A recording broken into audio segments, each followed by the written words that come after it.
సమాధిలో నుండి సజీవుడిగా లేచిన యేసు ప్రభు సమాధుల్లో ఉన్న వారిని లేపబోతున్నాడని నిరూపించడానికే ప్రభు శ్మశాన భూమిగా ఉన్న ఈ స్థలాన్ని కోరుకొని మరణం యొక్క బలము గల వారిని మరణము ద్వారా జయించడానికి మనందరి పాపముల కొరకు ఒకేసారి మరణము ద్వారా మరణాన్ని జయించి సాతాన్ని ఓడించి మృత్యుంజయుడే లేచి ఉన్నాడు. యేసుక్రీస్తు మరణించిన దేవుడు కాదని, ఆయన సజీవుడై లేచి ఉన్నాడని అనేక ఆధారాలతో నిరూపించబడుతున్నాయి. ఇదిగో ఇప్పుడు ఈ కల్వరి కొండకు ప్రక్కనే ఉన్నటువంటి ఈ తోటలో ఉన్న సమాధిని, ఆ ఖాళీ సమాధిని మనం చూడబోతూ ఉన్నాం. హీబ్రూ భాషలో గొల్గోతా, గ్రీకులో కల్వరి, తెలుగులో కపాలము అనబడే స్థలాన్ని గురించి మీరు ఎరుగుదురా? ఆదాము యొక్క సమాధి కూడా ఇక్కడే ఉందని, ప్రపంచానికే మధ్యగా ఉన్న యెరూషలేమును దేవుడు కోరుకొని ప్రపంచమంతటి కొరకు ప్రాయశ్చిత్త బలిగా తన ప్రాణాన్ని ఇచ్చాడని మనం గుర్తిస్తున్నాం. పరిచయుడైన అరిమతయి యోసేపు పిలాతు దగ్గరికి వెళ్ళి తన కొరకు తొలిపించుకున్న సమాధి తోటలో యేసు ప్రభు శరీరాన్ని పెట్టడానికి కోరుకున్నట్టుగా మనం బైబిల్లో చూస్తున్నాం. ఇదిగో ఈ కల్వరి కొండ మీద ప్రభు మరణించినప్పుడు ఆయన శరీరాన్ని తీసుకొని ఈ సమాధి తోటలోనికి వచ్చి ఇక్కడ ఆయనను సమాధి చేసినట్టుగా చూస్తున్నాం. అయితే యేసుక్రీస్తు సమాధి ఇప్పుడు ఖాళీగా ఉన్నది. వెళ్ళి చూద్దాం రండి.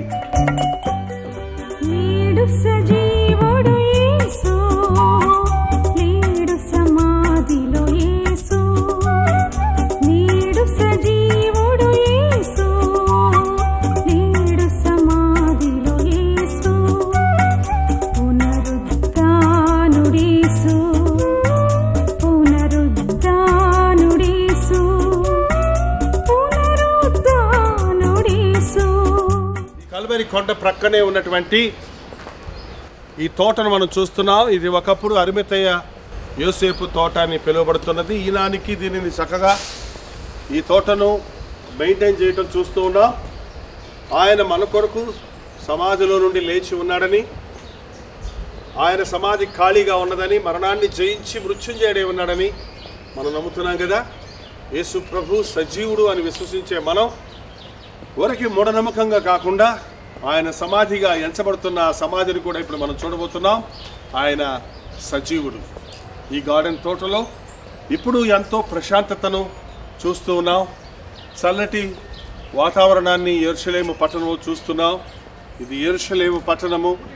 మేమున్నది అరిమతయి యోసేపు తోట అని పిలువబడిన ఖాళీ సమాధి ఉన్న తోట. మరి ఇప్పుడు యేసు ప్రభు ఆ సమాధిలో లేడన్న సంగతిని ఇదిగో ఖాళీగా ఉన్న ఈ సమాధిని చూసి మరింతగా రూఢిపరుచుకుందామా? ఆయన యందు విశ్వాసం ఉంచుదామా?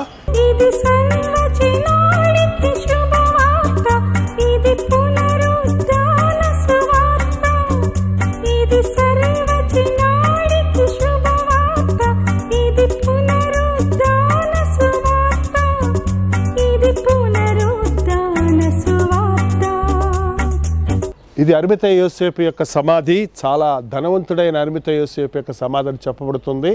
కారణం ఇక్కడ ఒక వైన్ ప్రెస్ ఉన్నది.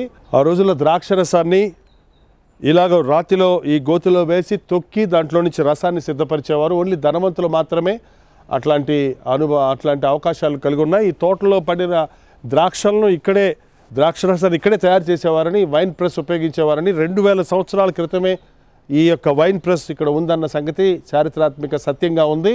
కాబట్టి ధనవంతుడైన అరిమతయి యోసేపు ఈ వైన్ ప్రెస్ను, అలాగే ఇక్కడ మ్యాన్ మేడ్ వాటర్ సప్లై, మనుషుడు తవ్వినటువంటి నీటి పారుదల కూడా ఉంది. ఈ తోటంతటికి నీరును అందించడానికి ఇక్కడే నీరు సిద్ధపరచబడింది. ఆ రోజుల్లో ఈ కొండ ప్రాంతాల్లో అలాంటి తవ్వటం చాలా కష్టతరమైంది. కానీ ఇక్కడ ఒక నూతిని కూడా ఉండటం, నుయ్యను కూడా ఉండడం చూస్తున్నాం. ఈ వైన్ ప్రెస్ కూడా ఉండడం చూస్తున్నాం.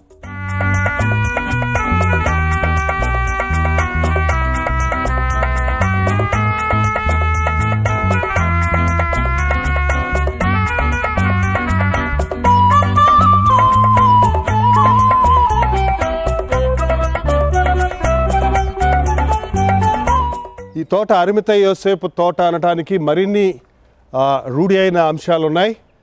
ఇక్కడ ఇదిగో ఈ ప్రాంతంలో ఒక లోతైనటువంటి నుయ్యి ఉన్నది. దాన్ని చూడలేం, కానీ ఇక్కడ ఒక పిక్చర్ ఉన్నది. ఇంచుమించు 15 మీటర్ల లోతు ఉన్న ఒక నుయ్యి ఇక్కడ తవ్వబడంతో చూస్తున్నాం. ఎప్పటి నుంచో ఇది ఉంది. ధనవంతులు మాత్రమే ఇలాంటి నూతిని తవ్వగలరు. వర్షపు నీరుని ఇందులో గ్యాదర్ చేసి సంవత్సరం అంతా ఆ నీరు ఈ తోటకి అందించినట్లుగా ఏర్పాటు చేయబడింది. అలాగే ఈ రోజు వరకు జరుగుతూ ఉంది. ఇంత లోతైన 15 అడుగుల లోతున్న ఈ నూతిలో 100 మిలియన్ల లీటర్ల నీరు స్టోర్ చేయొచ్చు. అంత నీటిని ఈ తోట అంతటికి సప్లై చేస్తున్నారు. మరి ఆ దినాలలో అంత లోతైన నూయిని తవ్వగలిగిన వాడు ధనవంతుడేనని, కాబట్టి ఇది ధనవంతుడైన అరిమతయి యోసేపు యొక్క తోటని రూఢిపరుస్తుంది. ఇక్కడ ఒక వైన్ ప్రెస్ ఉంది, అలాగే వాటర్ సప్లై ఉంది. ఈ యొక్క అందమైన తోట అనేక సంవత్సరాల నుంచి ఉంది. పక్కనే సమాధి ఉంది, ఒక ప్రత్యేకమైన ఖాళీ సమాధిగా ఉంది. కాబట్టి ఈ విషయాలన్నీ యేసు ప్రభువును ఉంచిన సమాధి ఇదేనని, ఆయన అరిమతయి యోసేపు తోట ఇదేనని రూఢిపరుస్తూ ఉన్నాయి. ఇంకా మీకు అనుమానంగా ఉందా? యేసునందు విశ్వాసం ఉంచండి. ఆయన మరణించిన దేవుడు కాదు, సజీవుడైన వాడని నమ్మండి. ఈ రోజునే మీ సొంత రక్షకుడిగా ఈ ప్రభువును అంగీకరించండి.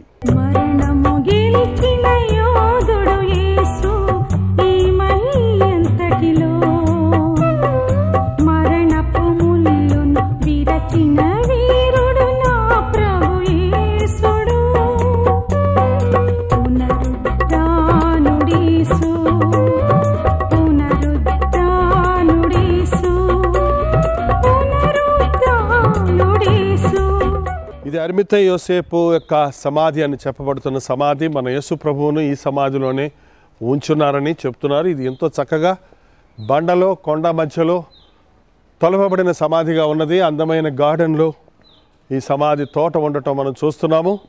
మన ప్రభువు సజీవుడు అన్న విషయాన్ని ఇక్కడ చూడగలుగుతున్నాం. ఇదిగో కొండలో తొలిచినటువంటి ఖాళీ సమాధి. ఈ సమాధిలో he is not here for he is risen అనే వాక్యాన్ని చూస్తున్నాం. ఆనాడు మగ్దలేని మరియా మరికొందరు స్త్రీలు సమాధికి పరుగెత్తుకుంటూ వచ్చినప్పుడు వారికి కనబడి ప్రత్యక్షమైన దూతలు చెప్పిన మాట, ఆయన ఇక్కడ లేడు, ఆయన లేచి ఉన్నాడు, సజీవుడైన వారిని మృతులలో మీరేలా వెతుకుచున్నారు అని ప్రభు చెప్పాడు. ఈ సమాధిని, ఖాళీ సమాధిని చూడడానికే వచ్చాం కానీ యేసు ప్రభు యొక్క శరీరము ఈ సమాధిలో లేదు.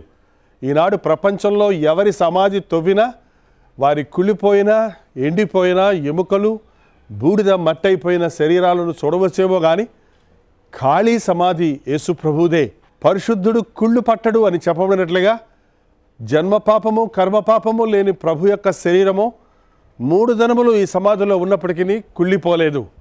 3వ దినాన ఆయన మృత్యువును జయించి సజీవుడై లేచి ఉన్నాడు. ఆనాడు మగ్దలేని మరియా మరికొందరు స్త్రీలు అలాగే ఆయన శిష్యులు ఈ సమాధిలోనికి తొంగి చూచి ఆయన శరీరమునకు కట్టిన నారబట్ట విప్పి చుట్టబడి ఉండటం, ఆ సమాధిలో ఆయన శరీరం లేకపోవటం చూసి ఆశ్చర్యులయ్యారు. ఈ రోజున మనం కూడా యేసుక్రీస్తు సజీవుడని తెలుసుకునడానికి ఈ సమాధి దగ్గరకు వచ్చి తెరిచి ఉన్న, ఖాళీగా ఉన్న ఈ సమాధిలో ప్రవేశించే భాగ్యాన్ని ప్రభు మనకి ఇచ్చినందుకే ఆయనకే స్తుతులు చెల్లిస్తున్నాం. యేసు ప్రభు సజీవుడన్న విషయాన్ని మరవకండి. ఆయన మృత్యువును జయించిన వాడని, సజీవుడైన వాడని విశ్వసించండి.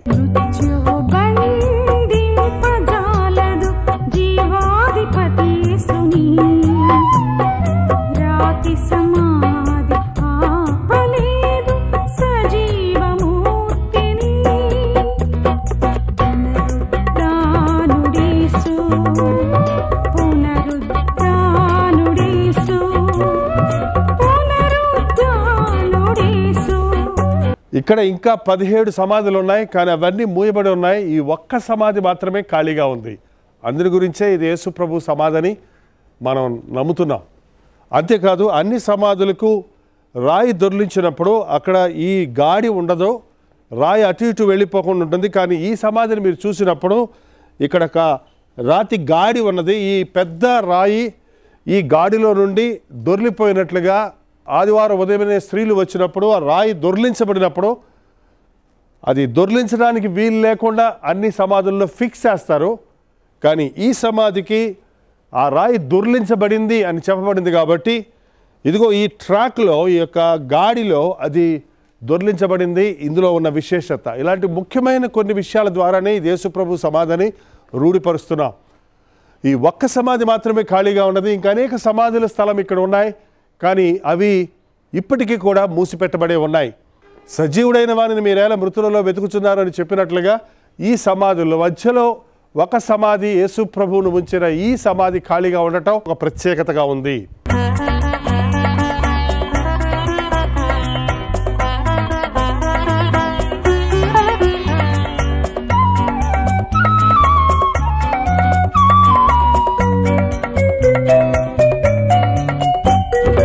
ఇదిగో యేసు ప్రభు ఉంచబడిన ఈ సమాధి ఆ దినాలలో ఒకే సమాధిలో ఇద్దరికి 2 భాగాలుగా ఉండటం చూడగలం. కొన్నిసార్లు భార్యాభర్తలు ఇరువురి కోసం ఇలాగ సమాధులు తొలిపించుకుని ఉండేవారు. అయితే ఈ సమాధి వాడబడినట్లుగా లేదు, ఆ సమాధి వాడినదిగా ఉంది. అక్కడ యేసు ప్రభు శరీరాన్ని ఉంచినట్లుగా మనకు ఆధారాలు ఉన్నాయి. అయితే ఈ రోజున ఆయన శరీరము అక్కడ లేదు. మరి ఆ దినాల్లో సమాధులు ధనవంతులు ఇలాగ 2 భాగాలుగా పెట్టుకునేవారు. మేము నిలబడినటువంటి ఈ స్థలము విలపించు స్థలంగాను, ఆ స్థలంలో ఆయన వారి శరీరాలను ఉంచటకు అనుకూలంగా 2 పార్టిషన్లు ఉండటం చూస్తున్నాం. ఇక్కడ మామూలుగా వచ్చిన వారు సమాధిని దర్శించడానికి లేక వారి కొరకు విలపించడానికి ఉపయోగించే విలపించే స్థలముగా ఇది ఉంది. ఈ 2 సమాధుల్లోనూ ఈ పక్క సమాధి వాడబడని సమాధిగా ఉంది, ఆ పక్కన వాడబడిన సమాధిగా అది కొంచెం తొలిచి లోతుగా ఉన్నదిగా కనబడుతుంది. అక్కడే యేసు ప్రభు శరీరాన్ని ఉంచారని ఆ ఆధారాలు ఉన్నాయి. మన కొరకు మరణించిన ప్రభు శరీరము ఉంచబడిన స్థలం అది. ఈ రోజున అది ఖాళీగా ఉంది. ఇదిగో ఇదొక కొండలో తొలిచినటువంటి సమాధి. ఈ కొండ మీద ఉన్న ఖాళీ సమాధి మన కొరకు యేసు ప్రభు తిరిగి మరణించి తిరిగి లేచి ఉన్నాడు.